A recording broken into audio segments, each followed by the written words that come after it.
Great. And now it is my great pleasure to introduce Sonali Dev.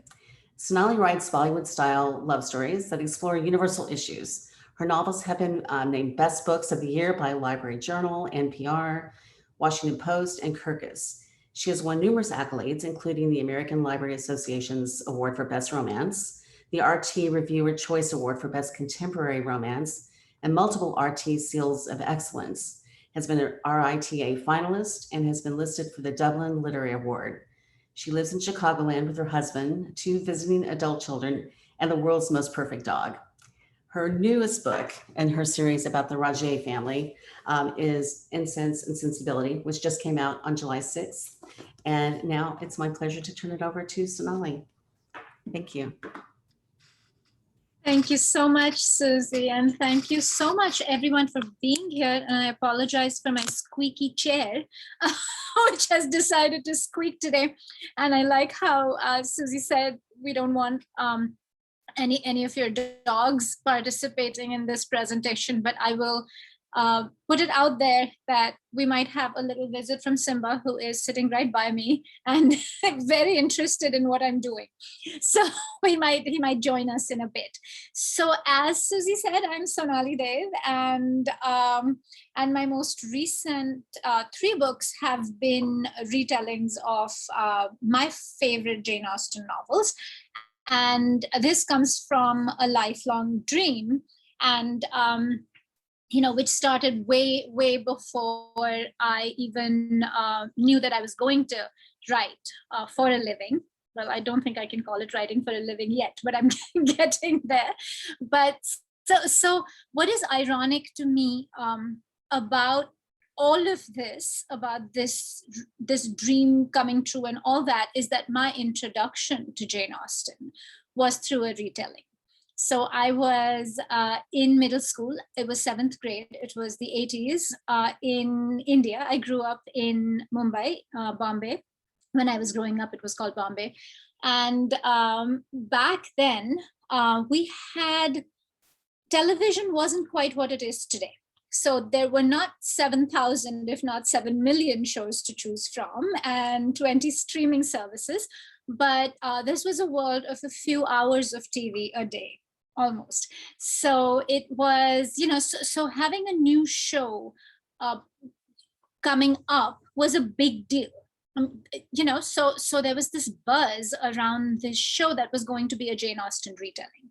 So we're talking about, 80s India, and also to kind of set this, well, given that you're all Jane Austen fans, I don't think it needs too much setting, but India was, colonized by the British, and what that has, one of the wonderful gifts of that, and I'm being sarcastic right now, is that education, a large part of education was in English. So English, so we grew up reading a lot of British and American authors because we read primarily in English.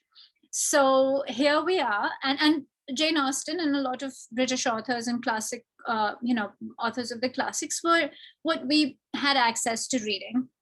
And so the fact that someone was making a TV show based off of a Jane Austen work, and it was Pride and Prejudice, was a really big deal. It was in all the newspapers, all the adults were talking about it, everyone in school was talking about it.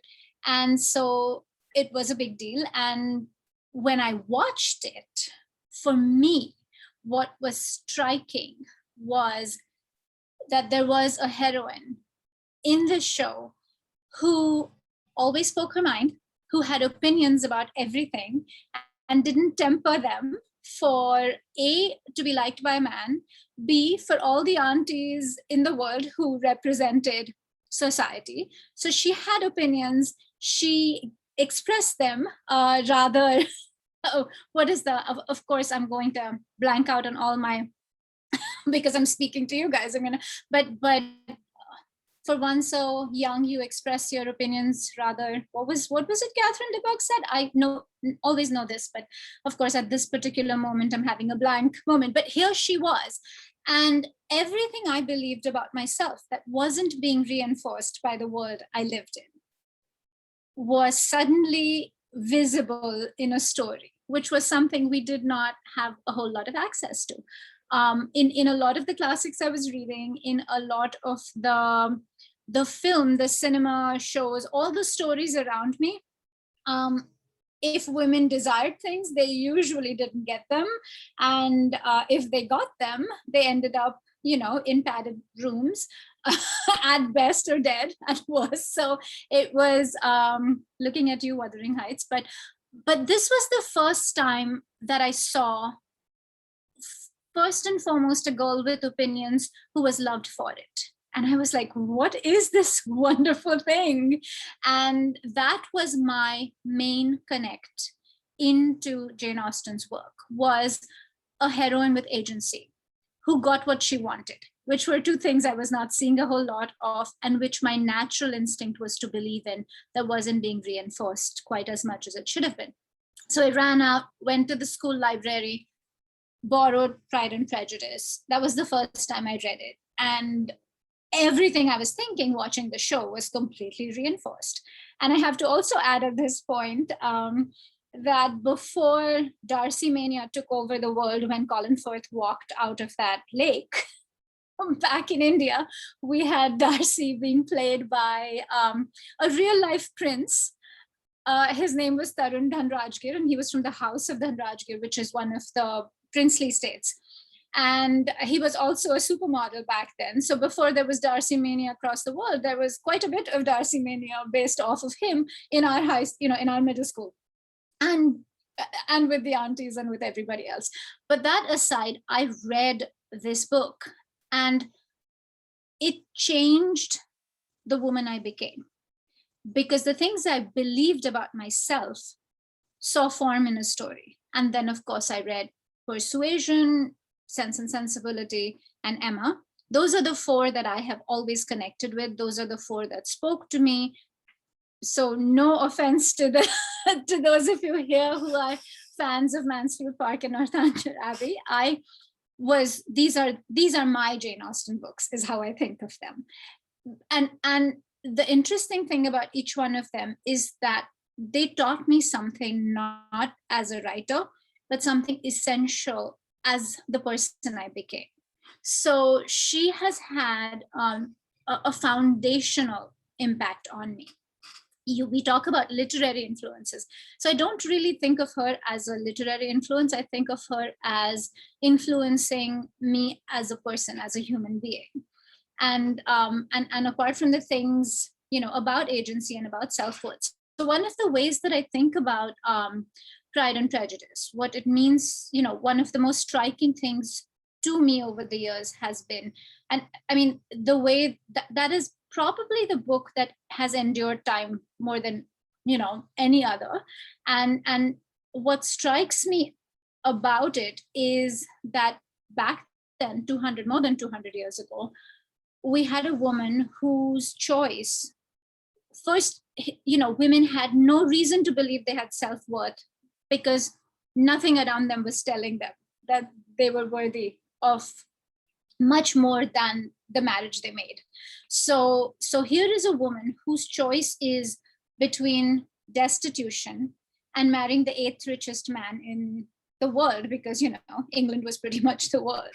So that's her choice. When you boil it down to it, she has a choice between, herself and her family being destitute once her father is dead, and marrying one of the richest men in the world. And because she believes he's a jerk, pardon my my vocabulary, but because she believes that he's a jerk, and she believes that she deserves better, for no reason except she believes that. The world is not telling her she deserves better. Nothing is telling her she deserves better, but she has an internal belief of deserving better. She deserves better than this man who she sees as a jerk in all his interactions and how he deals with the world. And she says, no, thank you. I would rather choose destitution or just wait for a man who deserves me more. And to me, that sense of self-worth at that level is not something I have, especially in any of the writers writing in her time But across that, in my childhood, until very recently, I wasn't reading female protagonists who had that sense of self-worth and wasn't punished for it, but was rewarded for it. So those were the things that, to me, told me how I felt about myself was okay at a very foundational level. And so to me, it is about her heroines and her stories are primarily about female agency in terms of coming from a place of self-worth. And again, one of the most interesting things, we read her as a historical novelist, but she was writing contemporary stories. She was a contemporary novelist in her time, and she was making commentary on her world and on this very specific society that had been built to be a certain way, right? By that point, England was completely and entirely based off of a structure of manners and propriety, and so there were these rigid these rigid rules for everything, and that translated all the way to the India I was growing up in. And they're generally unspoken, but they're built into you from the moment you're born. And I feel like, it was very obvious in Indian society, which is one of the reasons why we have so many South Asian remakes of these stories, and especially Pride and Prejudice, because there's a very natural structural fit in terms of society and what is expected of behavior, but it also translates across all cultures, I think, because it may not be obvious, but in silent ways our society has not suddenly become lacking in class distinctions or in differentiating yourself from someone else on the basis of certain rules. So those are the things I think that keep her, and the sharpness of her social commentary is, to me, one of the reasons why she's still so relevant. And so when so that young, back in, and I've always, people ask authors often, when did you know you were going to be a writer? When did you start writing? And I don't have a moment when I knew, because I always wrote. I wrote before I read, I think. And one of my oldest memories is doing my math homework back in kindergarten. And we used to have those workbooks with those colorful covers with the plus, minus, division, multiplication signs, and the 7 ducks and all of that. And so I remember writing couplets, writing these little poems about the cover of my math workbook instead of doing my math homework. And my mother, instead of getting angry or yelling at me, got on the phone with her sisters and was like, "Oh, you have to read this adorable poetry Sonali wrote." And so that explains a whole lot of, where this whole journey started. But that far back, I was interested in making up stories, in telling stories, in playing with words. That was just something it was a gift I always had. I think of it as a gift I've always had. So I did not have that moment, but it took me a very long time to come around to believing that this was a viable thing, in terms of, will anyone read it? What? So self-worth again comes into play about everything we do. And so that journey was long. When I knew I could make I wanted to go into this as wanting to be published, but I've always written. I've always been interested in writing. I've always written. So I'm sure you all know what I mean when you say you have kind of substrate or dreams, right? These dreams you've carried inside your head since you were a child. And often these are just dreams that we think are never going to come true, but it's good to have them. And I think one of those dreams to me was that someday I would be a published author talking to, a room full of people who were interested in things I had to say, but also in my stories, people had had an interest in things I had to say. And it took me a while to realize that meant getting a publishing contract and being published where people would read my opinions. But I was always giving my opinions. I was always writing. I always wrote a journal. I wrote reviews about every book and movie I ever watched, even as a very young person. So that one of my back of my head dreams when I was dreaming of being a writer someday was needing this almost need to do something with these stories that had had such an impact on my life and who I had become. And so I always knew. And so I think way back when I was really young, I thought, oh, I'm going to take these stories, and because it was so relatable, and maybe a little bit because I had started off with a retelling, I always thought of it as something I would want to put into my own story. And so I was constantly imagining, Indian families with these stories playing out, something like that. But it was way back of the head. And then as I grew, as I watched, as I was exposed to more and more retellings, loved, Bridget Jones' Diary, by the time I watched Pride and Prejudice, I realized that I didn't want to take these stories and translate them, because we can all read them. And so I didn't want to just translate the culture. I didn't want to take them scene by scene and put them and color in a culture into that.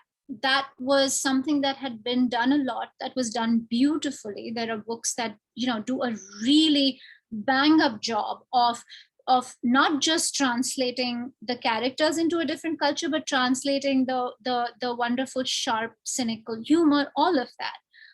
Authors have done really well. What I was interested in was the commentary she was making, the things she was talking about that were, and this is a little bit narcissistic, but it had to do with me. I wanted to write stories that paid homage to what these books taught me and what they made me. So it was always, people will, again, another question I get asked a lot is how much do you use the source text, and what is your process in terms of source text? And for me, it is, once I had this structure, and I'll talk a little bit more about where that came from. But once I have that, when I sit down to write the stories, I'm really writing my stories, because what had to inspire the idea has already inspired it. And so my seed comes from, these things that I learned from these books. But once my characters are here and I'm writing the stories, then they're completely mine. So I'm not, I don't see myself as being in the business of retelling Jane Austen. She did a fabulous job of that, and hundreds of authors have done a super fabulous job of that.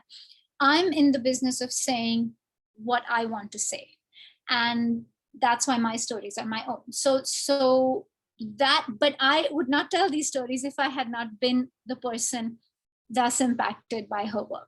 And so that kind of is a little bit of a roundabout way of coming to my books, which are, so the dream always was to write these, to tell 4 of these novels. And another thing that was always at the back of my mind was how wonderful it would be, because in my head, Pride, these people all live in the same world, right? So Mr. Darcy and Lizzie Bennet and Anne Elliot and Marianne Dashwood, and they're all living in this world inside my head.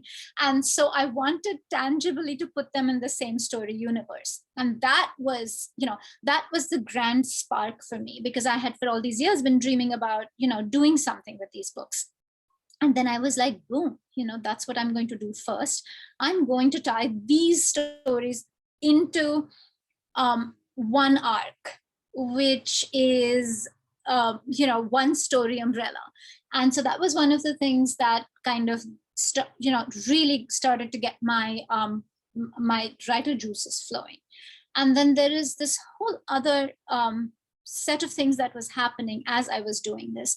As I was trying to become a published author, I was seeing that the stories that are attractive, so a lot of publishing was very interested in Indian stories about poverty and pain and being a brown person. And especially when you start talking about immigrant narratives about angst, a lot of immigrant angst has been what has definitively been a part of South Asian American literature. And there is a very important place for that. And I'm really glad for those stories because, of course, they let people, all the reasons we read for, the catharsis of that, all of that is wonderful. But I do not know a single Indian American or South Asian American person who stands in front of the mirror and bemoans their brownness. It is something, being an immigrant, and a first generation immigrant. So I grew up in India, but I have now lived in, I've been American longer than I was Indian. And so I fully embrace, and I'm almost madly in love with both my identities and both my homes. And I have rarely, I've, and this is not, oh, this sounds good to say, but it is, again, another absolute foundational belief that I feel very blessed and happy and joyful and madly in love with these two cultures I belong to. So I have had very little personal experience of that kind of immigrant angst, where it is, that, again, because I was a full-grown adult with a fully grounded, full-grown adult who grew up in India, and I was an adult when I came here. So I had the tools to deal with whatever othering was happening, and so it was a whole different experience from what my children had, which is they're born and raised here. So being othered as a child is a whole. So I was able to learn, the difference in that, because, although I could never completely internalize what they felt. But having said that, there was a piece of me, there is no piece of me that has, had this big gaping hole of immigrant angst or dislocation. So that was not my story. My story was, was other parts of being a hyphenated culture and being from a hyphenated culture. But a lot of that story is fun and funny and large and filled with dreams and ambitions and the comedy that comes from mingling of cultures. So there's joy there, while there is also difficulty. I kind of wanted, not kind of, it was a strong desire to see more than poverty porn and more than immigrant angst in South Asian literature and South Asian American literature. So I wanted to tell the story of the other side of immigration, because when you really think about people who leave their home and embrace another one of the reasons this country has such a great foundation is because it is built on the shoulders of people who made that choice, who chose that adventure, who had the gumption to do that thing. It takes a whole different kind of person to leave your home, to embrace another home. It takes that sense of of fearlessness. There's a lot of other things which kind of get mushed under the narrative of of dislocation. It's more than just that. Is one piece of it, of course. Every day and as I get older, I'm finding out new things about the dislocation, but my life has been defined by a sense of adventure more than a sense of dislocation. And I wanted that side of immigrant life. I wanted the side of immigrant life that involves actively making home, of having that agency, of most of us in the world are born in a home and then that is our home. But for someone who says, no, I want, I want something else, it comes from a place of great agency, and I wanted that. And in making a place your home, to me, the ultimate step of that is political power. So you make a home your true home when you want to have a say in its running, right?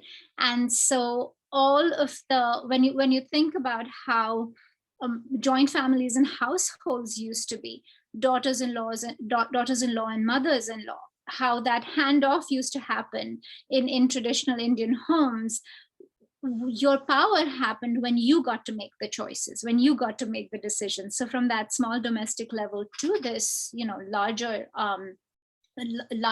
conversation about immigration, its true power comes when you are seeking a say in the running of the place, which in our world is politics, and of course arts and entertainment and all of that, but politics in a very, very basic and tangible sense. So I wanted to write a politically ambitious family that that came from a place of immense privilege, and some of that has to do with the fact that Pride and Prejudice is that story. It is a story about, it's a statement about privilege, about Darcy, I think.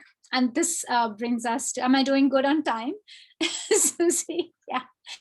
So that brings us to the first one I wrote. So the Pride, Prejudice, and Other Flavors was, again, a mix of several things, but the first kind of thing when that book fell in place in my head was it was really interesting how very much Mr. Darcy is loved.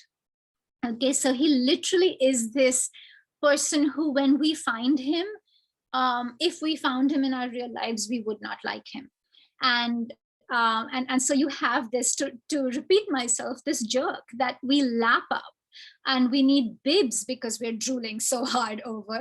And and here is this character. And of course, it's what we really love about that story is his change and all that. But we give him that chance from the first moment we meet him. And yet, when you are writing female characters, the first question you get asked by editors, by beta readers, then in your reviews, is likability, likability, likability. Everybody is constantly demanding likable female characters, less and less, thankfully, but that's the place we're coming from. And it was always really interesting to me every time someone talked to me about likability of a female character, how boom, Mr. Darcy. And so I'm thinking, writing this story in 2018, 2017, 2018 is when I kind of started writing it. And I'm thinking, today in 2017, can I write a character who owns their privilege with that level of comfort and never apologizes for it, who is a woman? Are we okay doing that? And writing this book, and that's where Trisha Rajay comes from. So I wanted to write a woman. I actually made a list of all the privileges that, of all the privilege that, not privileges, but all the privilege that Mr. Darcy has in his life. He has wealth, he has gender, he has, class, which is, he's not royalty, but he has nobility. He has the respect of everyone because he has intelligence. He's a well-read man, all of that, right? And so every privilege you can think of, he has a gorgeous home and an estate, and he has the power over people. So he has all those things. And so I made a list of all our powers and privilege that we can have in today's day and age. And I knew that she was going to be a woman. So gender was going to not be, she would be a woman, and she was going to be brown. And apart from that, I wanted to pile every privilege on her head. And so she is genius level brilliant. She has generational wealth. That's where the royalty comes from. She has, beauty. So apart from race and gender, I actually went through, and she has the love of her family. She's all the things that give us a leg up, is what I wanted for her. And that's where Trisha came from. And while I was writing her, I think this is the book that most changed me in my day-to-day life, that got in the way of my day-to-day life, because I started to notice all the ways in which, as a woman, I behaved differently from my husband. As a woman, how I fit into the spaces of what was expected without even knowing it. Thinking of myself, I've always proudly thought of myself as a feminist. Um, and I own that title completely. I believe that our world is what it is today because that, that battle was fought by one woman at a time, my grandmother, my mother, and all the, great grandmothers and grandmothers and mothers. But in little things, I started to realize how apologetic I was, and how differently my husband and I um, approached little things. We both travel a whole lot for our work, and my husband has always traveled all week. As my career has taken off, I've traveled more and more. Of course, not recently, but up until 2019. And one of the little things I noticed is our act of coming home is so different. I would come home from a trip and be like, oh my gosh, I've been gone so long. How can I make it okay for everybody? So there was this whole thing, what can I do? How do I make up for the time I was gone? Feed the kids, clean everything. I came home to make up for being gone. My husband came home and was, oh my gosh, I've worked so hard. I just want to relax. And so there was this complete difference. And I saw this across the board. We have a lot of friends who do this. And it has nothing to do with race or any of that. It is just how differently women are conditioned than men. So in little things, I started to find it. And my poor husband was very much along for the ride, and it was not a fun ride for him. But writing Trisha was a very life-changing thing, because I was trying to write this woman, and I wanted her not to be apologetic. I wanted her to own her privilege, her brilliance. I wanted her to also own her mistakes, but not from a place of loathing all that she has, but from a place of realizing her lack of empathy, which I think is the heart of Mr. Darcy, is that he genuinely owns how wrong he was, how he was seeing the world wrong, how he was behaving in a way that came from a place, of not empathy, which is pride. So he was only, and he changes that. He changes how he behaves. He makes amends. And I wanted Trisha to have that journey, but I also wanted her not to apologize for any of the things that are her foundational gifts. And that was a really interesting journey for me. And each one of these, so those are the kinds of things that I have wanted to do with these books. With Persuasion, my gosh, I'm going to have to start talking really fast, right? Because we're not even at Incense and Sensibility yet. But with Persuasion, it ties in to this other story that we were told as children. And I always think of Persuasion was really the book that taught me how I wanted to be loved, how I wanted to love, that idea of constancy, that needing to find your courage no matter what, and learning from loss. So it's always been the book that is very highly romantic to me, because how I wanted to be loved was in that letter, if not anywhere else. And that Wentworth writes. But it was also something that told me that you can make mistakes when you're young, and there will be a chance to make it okay. But you have to grow. You have to grow to make it okay. So Anne Elliot, makes a mistake. She loses something precious, and she can only get it back when she grows a spine, so to speak, which is not to say that she's spineless when it happens. For a 19-year-old to be influenced by those she loves is a completely normal thing. Another human condition that will always be here. We will always, when we're young, be persuaded by things that we believe to be true, until we grow to realize that just because these are people we love or we're supposed to love, everything they say is not true. And so that's the growth with Ashna that I wanted to go through with. So that for me was about about life giving you second chances, right? It's the essential story of a second chance. But there was this story growing up that was all around me, and it was the story of the arranged marriage, if you will, where a woman is in love with someone, and her family deems that person not fit, and so she is forced into this other situation, into this more suitable situation.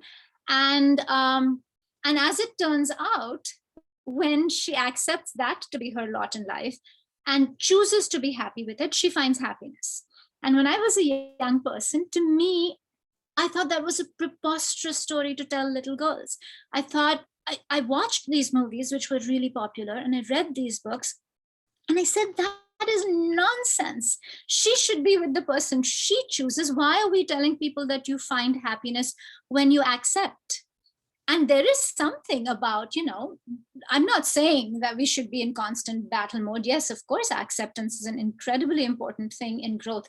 But to repeatedly tell women that others know what is best for you, that when you give up your agency, you will find true happiness. These were, I think, under the surface lessons that were being taught in a lot of literature and in a lot of stories, and it really bothered me. So, Recipe for Persuasion was my directly me addressing that thing that had bothered me. So this is a 2-generational persuasion. So Shobi, who is the mother's story, is the woman who says, no, I will not. And she's forced into a marriage with this prince. And she says, no, this is not the man I want. I want the man I was in love with. This is not the man I want. You forced me to marry him. I'm not going to put my head down and make this okay for everybody. And we're constantly told that there will be collateral damage, and there always is. And when she makes that choice, there is collateral damage, and that collateral damage is Ashna Rajay, who is Marianne Elliott. And so we have a protagonist who is literally the collateral damage of a choice her mother makes, and then she's forced to make that same choice, and how this mother and daughter find their way to each other through the 2 second chances, and how differently they take them. So that was, so just what I've been talking about, the seed of what Jane taught me and my stories. That's my journey, and that's why these are my stories. And with Incense and Sensibility, oh my gosh, I'm out of time, but with Incense and Sensibility, you're not out of time. You're good. Yeah, keep going. We've got because plenty I of time. do want to answer questions, and I'm seeing the questions come in, so I'm happy to stay back and answer questions. But interestingly enough, I think Sense and Sensibility is of these 4 novels the one that translates least well, because when you think about core conflict, the core conflict is based off of being in a relationship you can't get out of, which is again a paradigm shift thing, which we no longer live in a time where there are relationship taboos to this level, right? It is, of course, there might be, but every day we move away from that, thank heavens. But so the core conflict of once you've made a commitment, you cannot leave it, is no longer true. And so Edward ends up in today's world being her weakest hero, which I'm sure at the time when she wrote him, since she was writing contemporaries, it was different. And so this is one story where we have to shift our lens and give him 1813 grace, and he does not translate. And so the joke I make is in Sense and Sensibility, is Sense and Sensibility, but Edward with balls. So it was, I had to, so I did want to explore if there is a situation in which you could be in a relationship that was a cage that you couldn't get out of without causing distress to those outside of you. So that was one of the things I was trying with Incense and Sensibility. And Incense and Sensibility is the story of Yash Rajay, who is the oldest son of this family, and is running for California governor. And at the start of the story, so no spoilers here, he's at a campaign rally and there is an assassination attempt. And this man who knew exactly what his path in life is, who's never questioned it, is suddenly thrown off his game. And the only person and they're 3 months away from the election, and he's carrying these dreams for everyone on his shoulders. So in ways like that, he is Edward Ferrars a little bit, but the only way he can go on campaigning is to get help, and he refuses to go to a therapist and not make that public, because he is not willing to lie to his to the electorate. And so the way the family finds around this is that his sister's best friend is a yoga therapist and a yoga guru and a stress management therapist, and so he is sent to her. Of course, they have this magical moment from back then, but a lot of it, and he is in a relationship with someone for the past 10 years, and there are reasons why he can't leave it and why it's not a real relationship. And so I was trying to do that. What is truth? Because one of the things that bothered me about Sense and Sensibility was that I believe that Edward Ferrars cheated. Now, there are a lot of people who do not agree with me, and I'm happy to have that discussion with you. But he put himself cheating isn't a physical act, right? It's putting yourself in a situation where you or another person can fall in love with you. So if you push deeper into how infidelity works, that's in the first place, putting yourself in that situation is the first step to it. And Edward does that. He goes ahead and forms this connection while he is promised to someone else and has no intention of leaving that person. And so so I kind of wanted to play with that a little bit. I also wanted to, so essentially to me, Incense and Sensibility is about truth.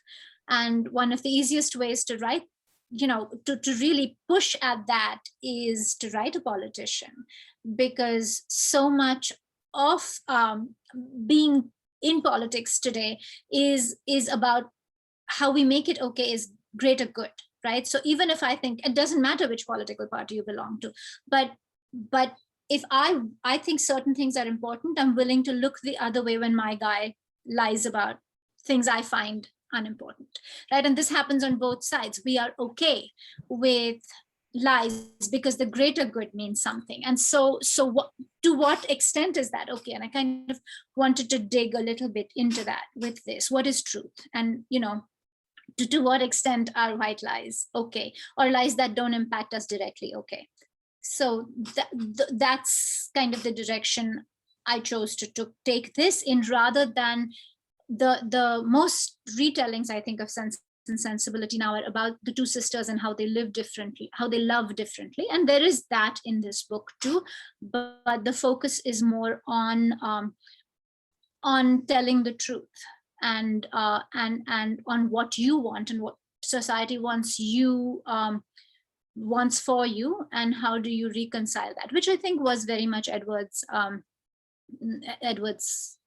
mantle to bear. He bears it very differently than Yash, but that's what I have for now. I can keep on talking, but I'll stop. And we have plenty of time. We're kind of scheduled till, so you can, if you want to, bring up any more, feel free to dive in. But we do have a lot of questions. I guess maybe the first question is, so you have the fourth book. How far along are you in the fourth book? So the fourth one is Emma, and I have my draft. I'm done with the first draft, and my first drafts are pretty messy usually. So it's with my editor. So for all practical purposes in terms of story, I'm done with it. It won't come out until next summer, but I'm done with it. That's great. And did you kind of have all four mapped out in your mind, or like kind of a sketch of because the characters all, as you said, they're all in the same universe from all of the four novels. Did you already know Yash is in all of them, and they're kind of all in all of them. So we're going to talk a They're little bit all about that, your planning all- process for the four pieces. so the way that this happened, I had in 2013, I had sold my first novel, A Bollywood Affair.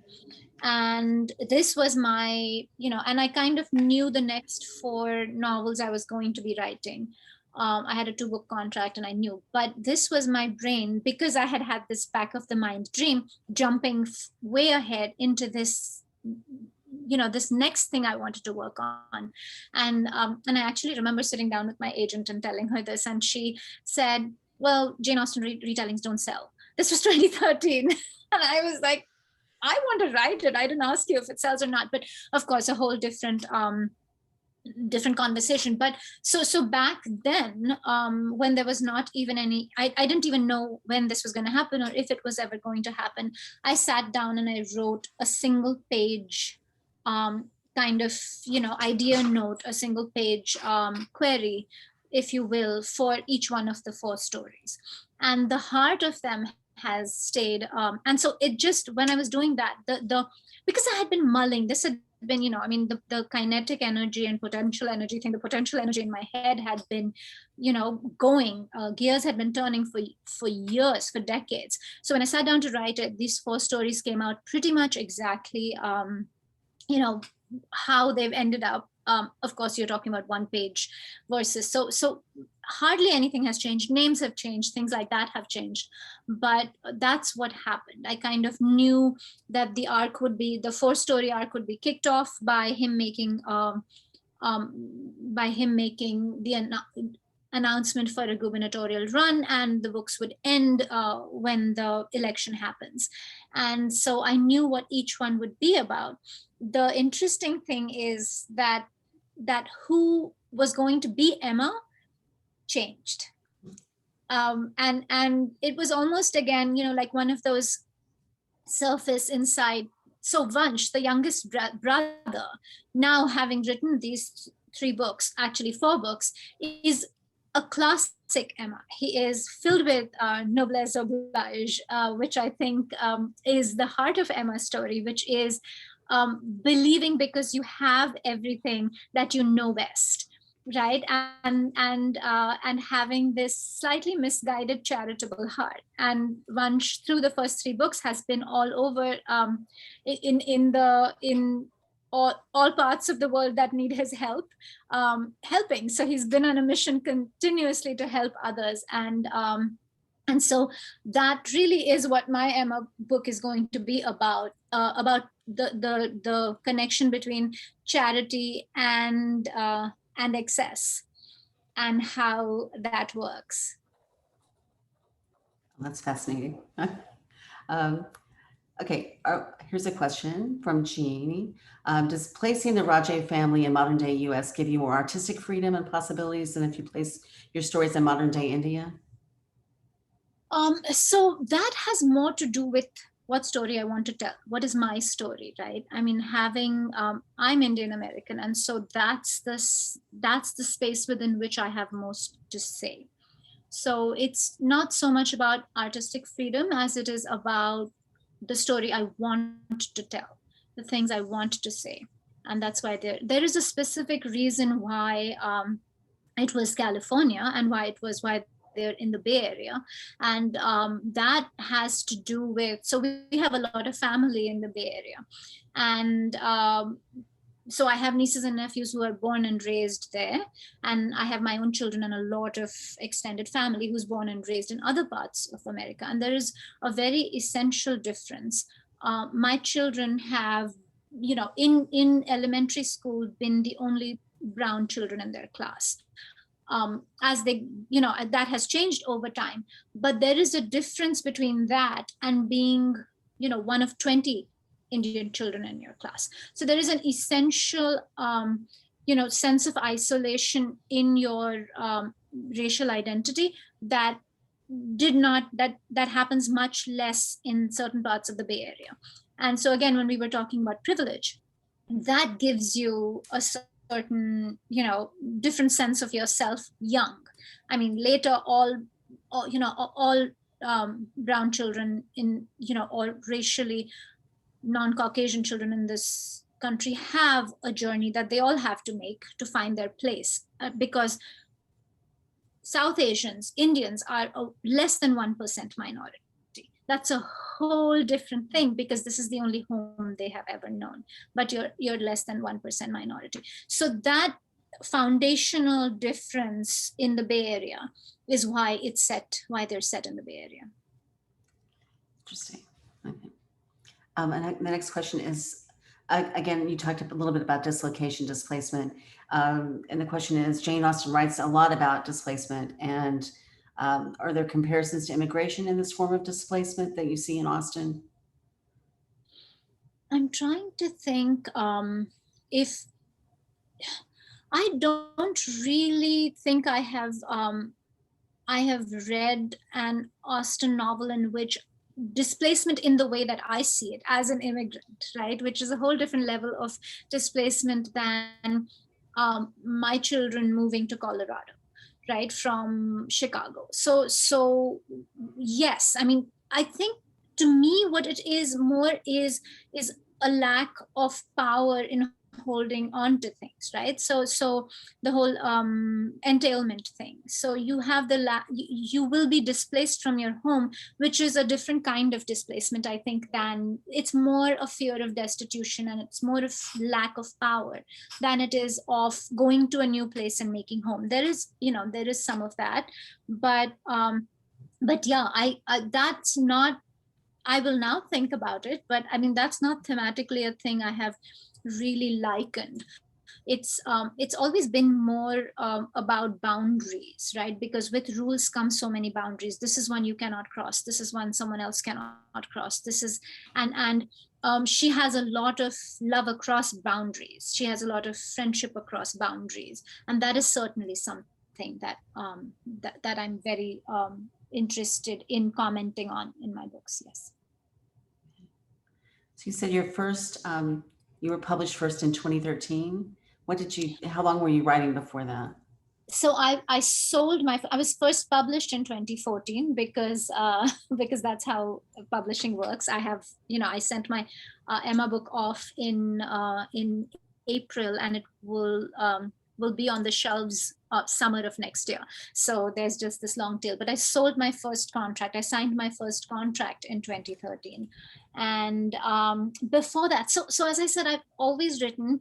I think I became really interested in publishing when my children had gone to kindergarten. I had a little bit more space, and also my best friend is a movie producer in India, and she had just won an award for one of her films. She was reading a lot of, we've both been film buffs since childhood, and she was reading a lot of scripts and really not finding something to connect with. And so she up until that point, I always thought I would write nonfiction, I would write opinion, and I wasn't really, I had written plays in school and stuff, but I was not really, I didn't think of myself as a fiction writer that much.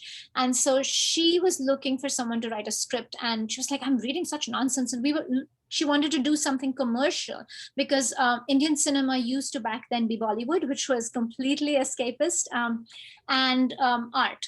So there was the art house and Bollywood, and art house was again really deep, dark, and so there was nothing really in the space between. And so she was like, I want a fun commercial script, but that is not completely, which is I think how Bollywood cinema now is, but we're talking about 15 years ago or maybe more. And so she said, you know what, you like to write, you should just write me something. And I said, you know what, I will. How hard can it be? Well, famous last words. And so that was my first. So I wrote her something, and I wrote her this really, Bollywood-esque story in a few months. And it's my book under my bed, which is because it is absolutely terrible, but also wonderful. But that's where once I had done that, once I had created characters, once I had lived in that world, then I was hooked. Then there was no getting out of that. I just kind of, I was done. And then I took classes. I went to classes at the University of Chicago. I read every craft book I could find, and then I was just obsessed with it. And so in 2010, I wrote the end on my first novel, April 2010.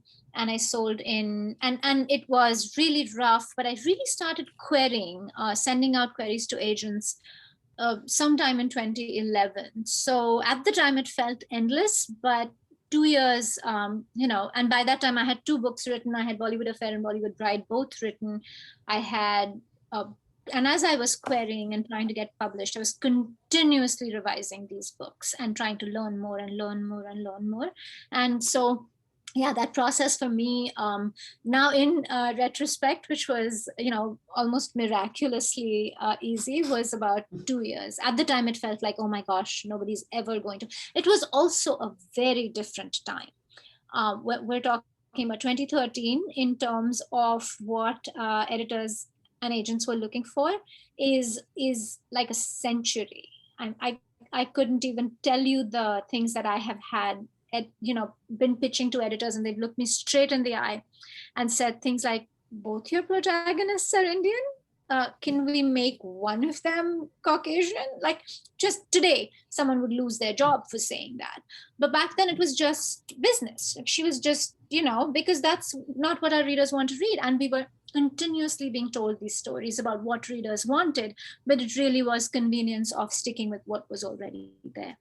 And so we have had to, over this past decade, we've moved a boulder. I really think we've moved a boulder.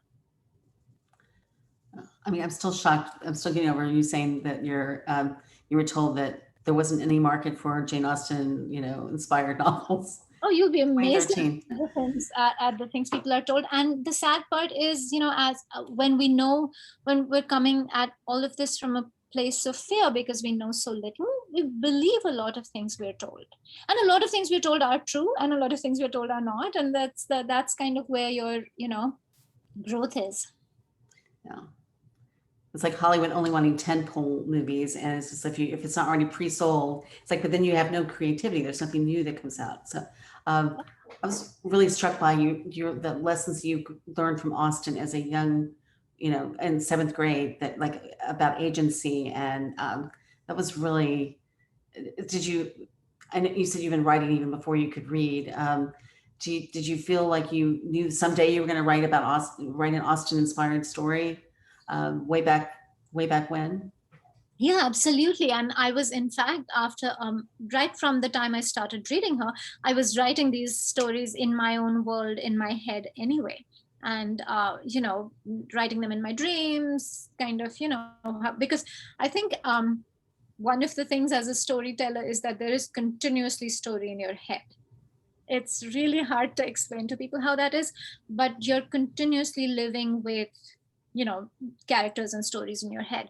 And now it's at a whole different level, because now it's something that I do, it's part, I have to do it, so I have full permission from myself to do it. But ever since I was very little, I was always writing stories in my head. I was always recreating things that were happening around me.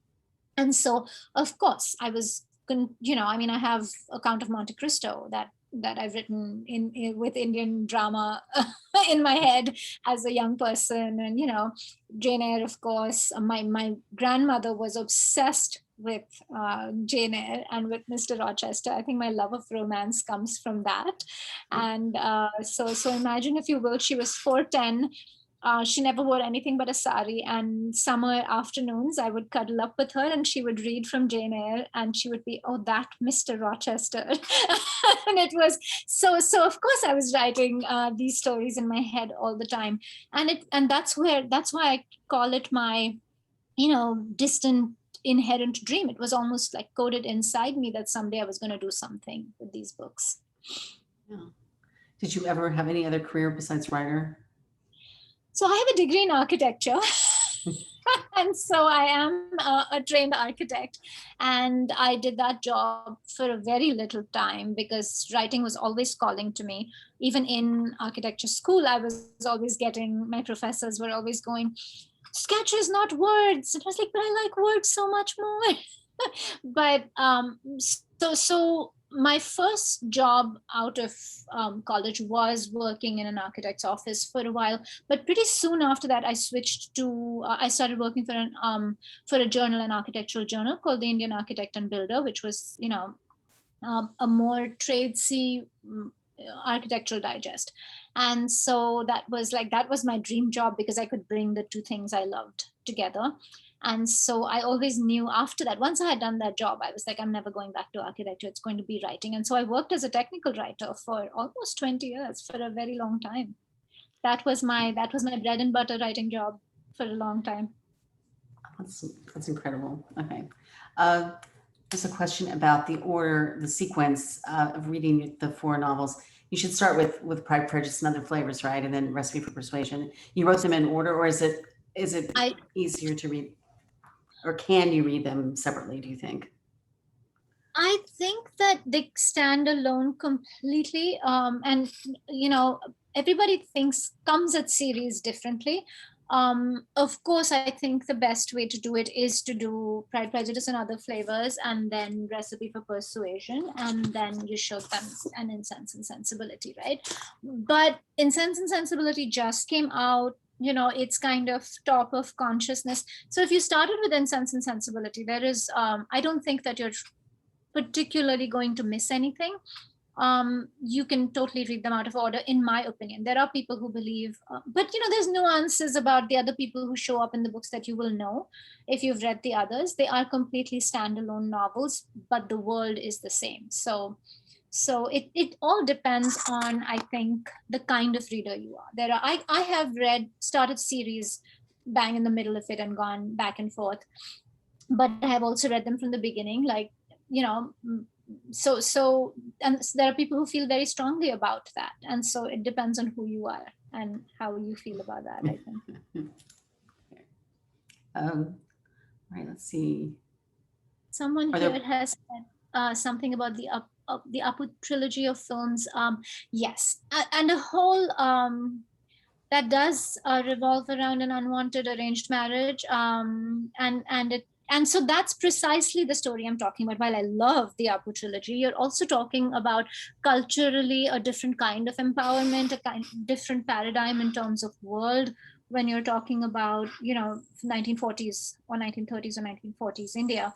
It's a whole different thing. So and that's precisely the kind of story that I'm talking about, where most stories told you that, and nothing, it's not untrue. It's not like women aren't incredibly happy in marriages they didn't want, because they found out that this is great, this guy is really wonderful, and my parents weren't, don't actually hate me. So they, and I mean, that's the whole basis of arranged marriage, is that it's like an algorithm. I always say an arranged marriage is like a dating app, but the algorithm is people who love you, and as long as the choice, the problem is choice. I have had an arranged marriage.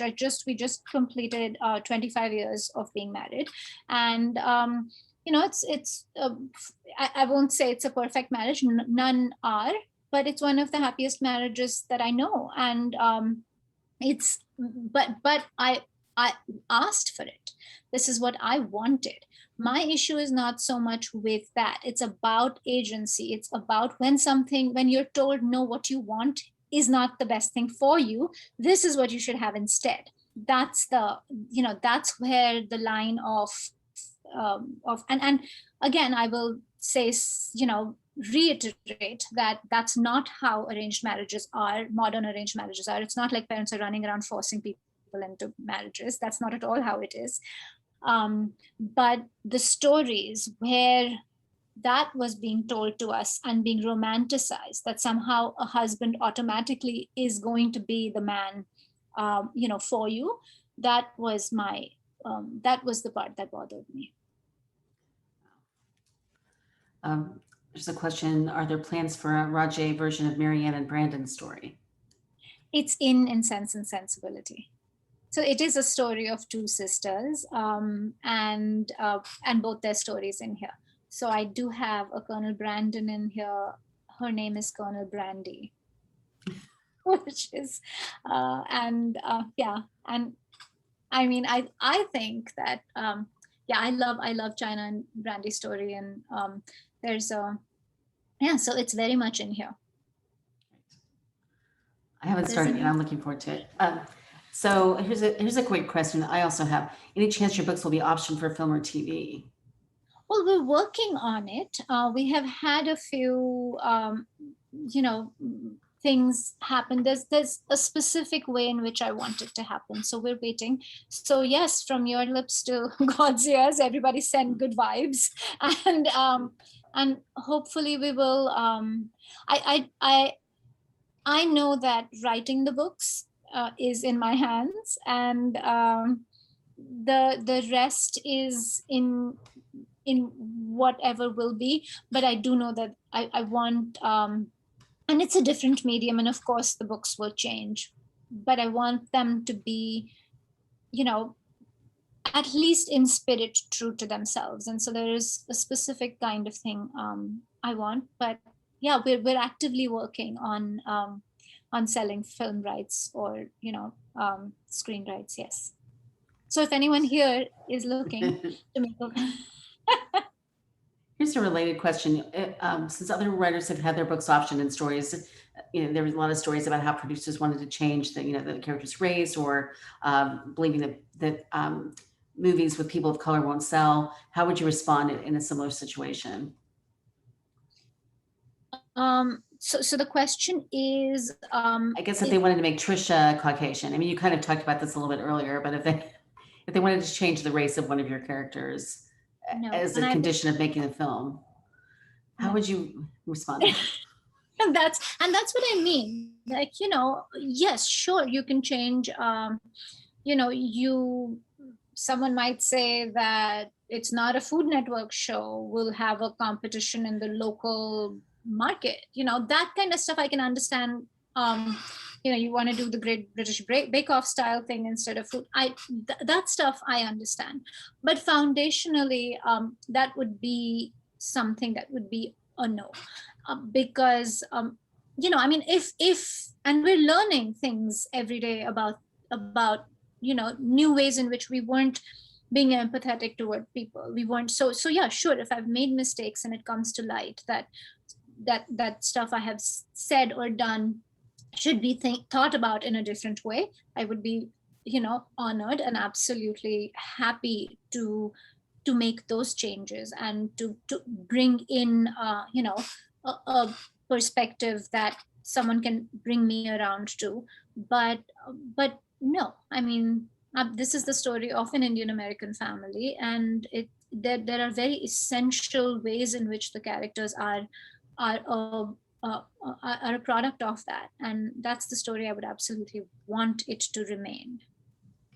It's so integral to the story. I mean, it's like so. I mean, their upbringing and their experiences. Yeah, Which I'll is even it? go a step further. If I'm sorry, I'll even go a step further. These are, this is a Maharashtrian Indian family. So which is because a lot of the royal families are Maratha, but also because it's where I'm from. And I would even have a hard time changing that, because in Indian culture, there are certain cultures that are more palatable because they've been visible on screen more. So if somebody came to me and said, we want to change this to a different Indian culture, just so we can, be more familiar, that would be a hard sell for me. The 1985 was it the Indian Pride and Prejudice TV series that you mentioned. Does that have English subtitles? So I know it's on YouTube. I'm not sure. It's called Trishna. So spelled T as in Tom, Rishn as in Nancy A. Trishna. So Trisha with an N. Trisha is the heroine of Pride, Prejudice, and Other Flavors, and it means thirst. And Trishna also means thirst. There was a question earlier about whether or not Trishna was an inspiration for the name Trisha in Pride, Prejudice, and Other Flavors. Actually, I don't know. If it was subconscious, it was consciously not so, but I think it had to do with. So there's this. It's kind of a little wink, wink, nod, nod to this thing Indian families do, where they have. They either name all their children names that start with the same letter or that rhyme. So like my aunts are Asha, Usha. Like it kind of is, and so that whole their names are Yash, Nisha, Trisha, Ashna, Vansh, Aisha. So there's, so it was kind of a little nod and wink to that thing that we do in Indian families where we like our children to have some sort of a, sibling cousin thing. I have one of my best friends, she has their 50 first cousins, and their names all start with S's. And I think most of them, with their 200 children, all have names that start with S's. And my friend's husband was like, older one can have an S name, the younger one is not. This is nonsense. So the younger son his name starts with an R. So that was kind of, where, and yeah. And the other thing I think often that happens with immigrant children in here is we try to be kind to them through names. So you want a name that is that goes, like my son gets really upset because my daughter's name is Anika, which is kind of both Indian and Western, and his is not. And he's like, how could you do that to me? Like, she gets this both ways name and I don't. And so Trish, so they have names that are, so Trisha is kind of both an American name and an Indian name, and so a little bit of it was that. But then Yash and Nisha don't get that, so it's just there is a question here that I kind of, oh my gosh, there's just so many questions. Thank you, everybody. I wish I could, later stop and answer them. There's someone who's asking about the Austen retellings.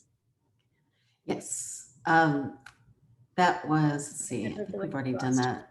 Yeah. Okay.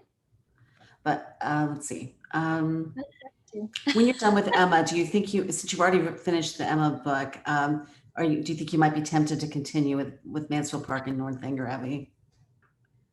Because you created such a big universe. It's, there is almost no chance, but never say never, right? There is also a short story that came out in an anthology last year, which is Nisha and Neil's story. And I will at some point put that out again, because it was part of an anthology, and the anthology was only out for 6 months. But that is, so it's going to be 4.5 books as far as I can tell. Okay. Here's another question about reading books in a certain order. What order did you read Jane Austen's novels? And do you feel there's an important order in which to read them? I'm trying to think if I remember even the order. I mean, they're like such a monolith in my head. I read Pride, Prejudice and Other Flavors. I read Pride and Prejudice first. I think I read Persuasion next. I can't remember between Sense and Sensibility and Emma which one I read first. But Persuasion and Pride and Prejudice were. Is there no? And in fact, as someone who has children, so my daughter loves Emma. She really enjoyed Pride and Prejudice. But I know my son couldn't get through Pride and Prejudice. And I know other nieces who love to read, who, the language, the pacing, it is, of a different time. And so these children, so I think it has so much to do with your personality, which of her books connect with you. My daughter's favorite is Emma. Some of that might have to do with Clueless, because she loves that movie, but she has read Emma over and over again. So when I told her I'm going to be a judge and Amy was going to be one of the other judges, I got complete cool mom points, which was very hard in this house. But yeah, I got complete street cred with her with that one. But so she really connects to Emma. So I think that Yeah, I feel like there is something again to do with Austen's magic, where she speaks directly to something that's important to you, and so different books will connect with different people. Which is your favorite Austen book? I If I had a penny for every time I get asked that question, I wouldn't need to sell movie rights. No, I'm kidding. Um, I couldn't say. I love different things about them. I think to me, Pride and Prejudice is the most complete in terms of a story, in terms of from a storytelling perspective.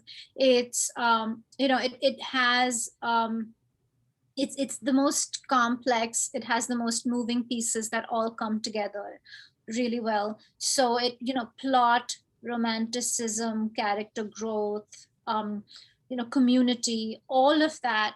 In those ways, Pride and Prejudice is the most is the most sweeping and the most complete. I think Persuasion is the most romantic, and just his letter, if you read nothing else. Um, so so I think that with Persuasion, I think Emma is the most I don't want to say comic, but I would say that Emma is certainly the most wry, and sharp in its criticism of society and of people. Because to write a protagonist who is ridiculous almost, is absolute genius, and it's the best kind of comedy. So for sure, Emma. And Sense and Sensibility, again, I think is the is emotionally the richest in some ways, because we're talking directly to how, to what we do with our feelings, whether we bury them or we show them, and how society reacts to that. So each one of them is precious, I think. And who is your favorite character of your own creation? Come on. That's like asking me which of my children is my favorite. And the answer to that, by the way, is both. They try very hard to, and and I always tell my children that it's going to, that up until now, both. In adulthood, it'll depend on how you treat me. So, but again, I mean, these are not characters to me. These are real people. They're literally like my children, and it's very difficult to explain to what level they are real people to me. And there is absolutely no way that I could choose. Absolutely no way that I could choose. I am currently so inside the heads of Yash in India, because it's less than 2 weeks since release, and I've been talking about them constantly. This morning, someone said something about them, and I went back and I'm also one of those authors. There's a lot of authors who don't do this. I read my own books. Some not that I sit down and read my own books, but I'll go in for an excerpt, or I'll go in for a line, and I get sucked in. And I feel like that, to me, is just it's one of the best parts about this whole thing, is that I do enjoy reading my book. It's a terribly immodest thing to say, but I do enjoy reading them very much. So when they say, first and foremost, write for yourself, that's check.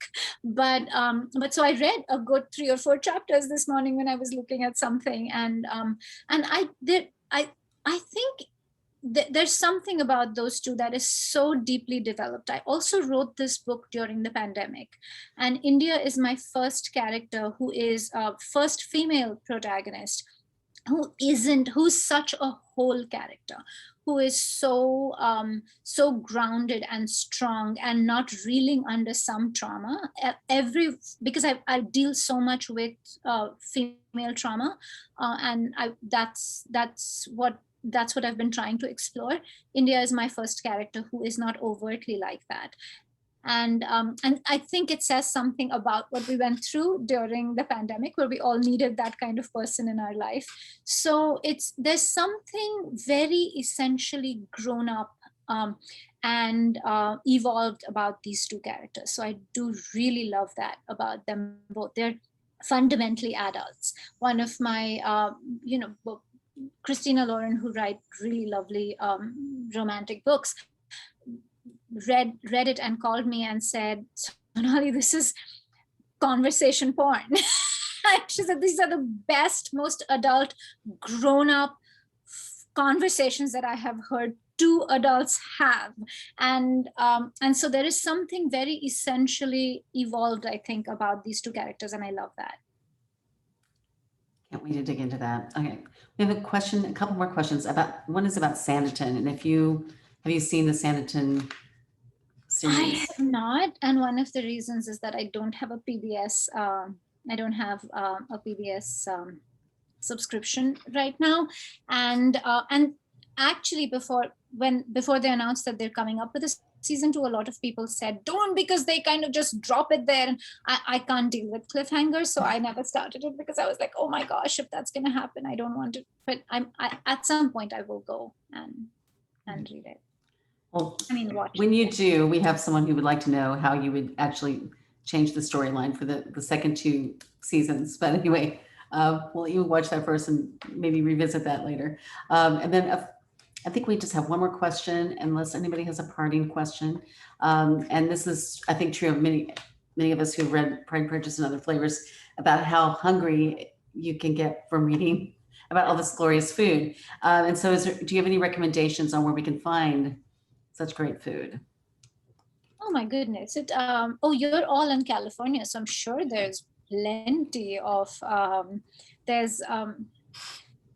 I'm trying to think what are the irony of it is I'm not a fan of going out and eating Indian food a whole lot, because one of my favorite things to do is is to cook, and I absolutely love that. And the sad truth is that restaurant Indian food in America tastes like restaurant Indian food, which is, which I wish weren't true. There is a restaurant called Dosa in San Francisco that that features actually in the Emma book, and which has very interesting. So if it's going to taste like restaurant Indian food, then I like that there is fusion in there, and that a chef has played with it. And so it's dosas are South Indian crepes, and there's some really lovely mango habanero and things like that. So I do enjoy that food.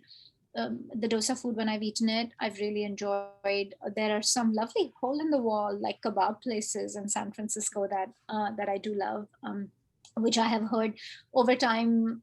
I've been told I should not recommend them because people might get an upset stomach, so I'm not going to. But I'm not even going to spell it out because the juvenile in me wants to spell it out. But no, there's and then I think the Chicago area has now is seeing some really, really good ones. And I would say if you're ever in Nashville, Maneet Chauhan's, gosh, I can't remember the name, but you just have to do a search for Maneet Chauhan, Nashville. And anything she does, like I'm a huge, huge fan of Food Network and of Maneet. So I would, anytime you get a chance to eat food she's cooked, absolutely. And to answer the first half of that question, I gained 10 pounds when I wrote Pride, Prejudice, and Other Flavors, and I lost it. And then I gained 10 pounds when I wrote Recipe for Persuasion. And then I was like, I'm not writing food books again. What inspired you to have DJ and Ashna both be chefs? So many, many reasons. One of the things in the original, so the basis of this is this royal family and their 3 brothers. And this is going to be, I'm afraid, a slightly long-winded answer, but one of the things I wanted to deal with and dig into is this whole, the princely states, what happened to, because when the British came to India, they were kingdoms, and what they ended up doing is turning them into figureheads to collect taxes for them, but they kept their homes, they kept their titles. So this kind of soft state of of royalty was formed. So in their own world, they continued to behave like royals, but they had no power and no governance. And then once the British went away, so a lot of them were involved in the freedom struggle. When India got independence, a lot of them then turned to politics. So this is kind of, this whole world that I wanted to get into. And of course, they're media darlings and all of that. But having said that, the story is of these three princes, these three brothers, and the oldest one is carrying the mantle of the family's, honor and heritage, and he is the youngest MP in India. He's gone into politics, all of that. The youngest one is your quintessential spoiled prince.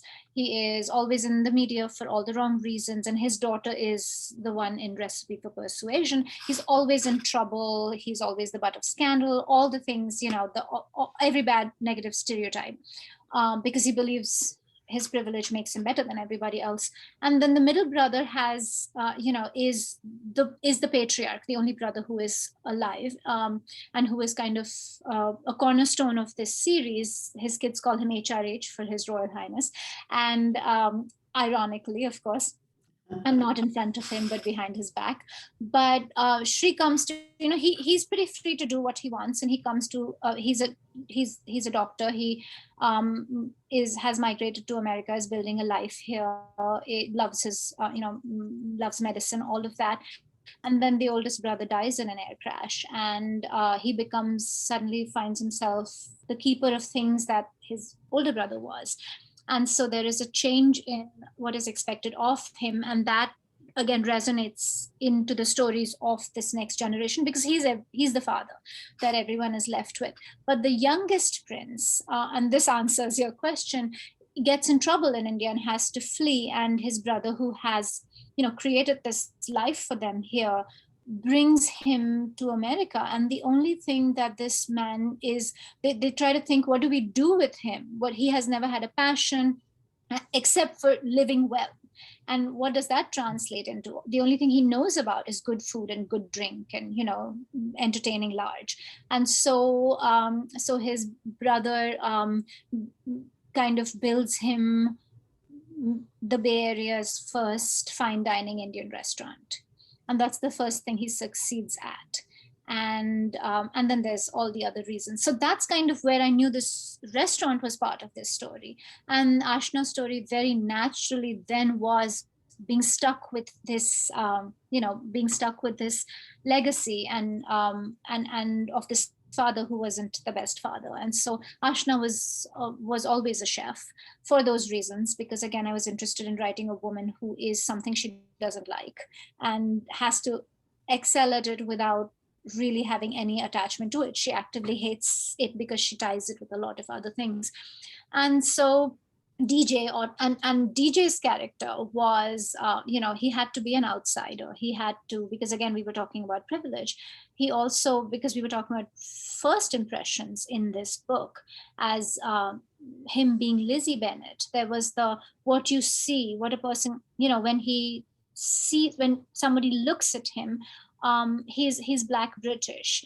He is not African American, and that is a whole different history. But we automatically kind of, paint, when you see me, you paint me with a brush of general Indian woman, and so those kind of things and how they're navigating all of that was something I was interested in.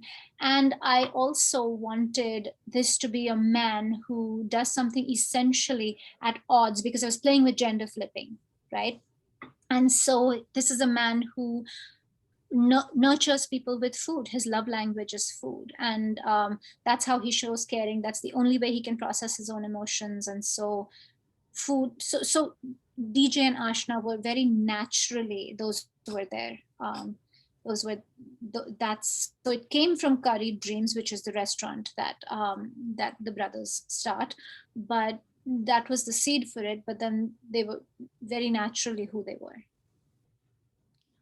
It's interesting how you weave in other cultures too, because you have Rico from Brazil, and as you said, DJ who's British and Black, but that was really interesting as well. I don't know if you have any final comment on that. I think, and if anybody else has a last question, please enter it. It's your last chance. But can you talk just a little bit about like kind of infusing other cultures into this world as well? So yes, I mean, it's kind of the world we live in, right? It's as I'm doing this, I'm kind of 1 year is on, my son is going to come back from college with his roommate and best friend who is from Brazil. And, so this world we live in is is like that, and I wanted that to reflect in the books. With Rico and Ashna, there is also the connection of being outsiders, right? They meet when they're teenagers, and they're both from somewhere else, but also, this is their home. So again, there's a little bit of that was going on in Sense and Sensibility. I kind of, so I'm continuously interested in and want to explore this whole concept of of race, and to what extent you can use it as an identifier of character. And I don't mean character as in good character, bad character. I mean character as in what defines you as a human being, right? And how much that has to do with these things. And the obvious conclusion for anybody who has any kind of emotional relationship with a person who looks, prays, acts, eats differently, and is from a different culture, if you haven't come to the conclusion that essentially human beings feel, think the same way, then I would suggest you go out and meet more people who are different from you. But my point here is that there is an essential thing about us that is exactly the same. And yet, we live in a world where stereotypes drop around us like rain in a monsoon, right? And so I'm constantly wanting to play with that. In Sense and Sensibility, India is racially Thai. So she is, because Tara, their mother, has adopted children from 3 countries. So she has a boy. So Siddharth's been adopted from India. India has been adopted from Bangkok, from Thailand, and China has been adopted from Kenya. So to that point, and there is a reason, because I kind of, and she has a history of her own relationship of being racially different looking than her own mother. And so and she's also quite a character, so to speak. And there's this whole, she has a lifelong, she's a yogi. She's taken a lifelong vow of celibacy. And so when her children ask, why did you adopt us from different countries, she says, I had taken a lifelong vow of celibacy. How else was I going to have kids? And so this is a very specific. So I'm constantly playing with those things, and I find that it's writers are often, the one main reason we write is to explore, to say something and to explore something about the world. And that's certainly something that calls to me, and I think that's where that comes from.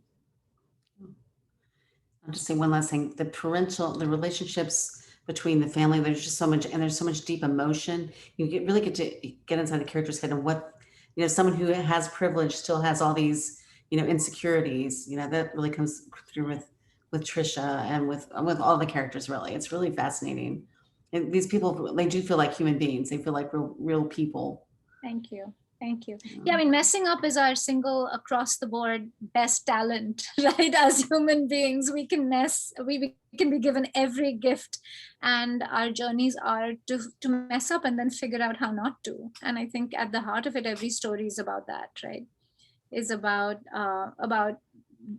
in some way being in a position, being in a place where something is not right, where we've messed up or someone has messed up and messed us up.